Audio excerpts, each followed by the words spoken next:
আসসালামু আলাইকুম এভরিওয়ান। এইভাবে শর্টকাট সাজুগুজু করে কে কে হাজব্যান্ডের সঙ্গে বেরোতে ভালোবাসো?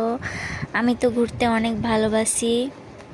বাপ ছেলের বোঝাপড়া হচ্ছিল, যুদ্ধ পড়া নিয়ে যুদ্ধ চলছিল। আর বাইরে বেরোতে কার না ভালো লাগে, আমার তো খুব ভালো লাগে। আর আমরা তো আশাতে বসে থাকি যে কখন আমার হাজব্যান্ড আসবে আর আমাকে বলবে যে চলো একটু ঘুরে আসি। আর এই বেরোবার টাইমে আমার ছেলের সঙ্গে যা যুদ্ধ করতে হয় কি আর বলবো। জুতো পরা নিয়ে, প্যান্ট পরা নিয়ে, সব কিছুতেই আমি যেটা বলবো সেটা পরবে না, সে যেটা বলবে সেটাই তাকে পরতে হবে, স্টাইল হবে না না তো। তারপরে এই তো নিজে নিজে গাড়িতে চাপছে, আমি চাপাবো তো হবে না। ও নাকি বড় হয়ে গেছে, ও নাকি নিজে নিজে পারবে। আমাকে বলছে আমি বড় হয়ে গেছি, আমি পারবো একা একা চাপতে।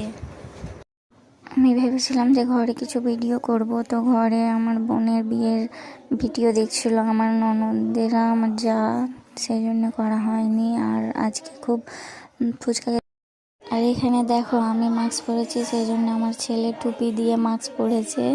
তো এটা দেখে আমার খুব হাসি পাচ্ছে। আর ভিডিও করতে অনেক নার্ভাস লাগছে, কীরকম হবে ভিডিও বা না হবে সেটাই ভয় লাগছে। আমার ছেলেকে বললাম যে মাস্কটা তুমি খুলো, তো বলছে না তুমি পরে আছো, আমিও পরে থাকবো। তোমরা বলো তো আমার ছেলেকে কি ভালো লাগছে?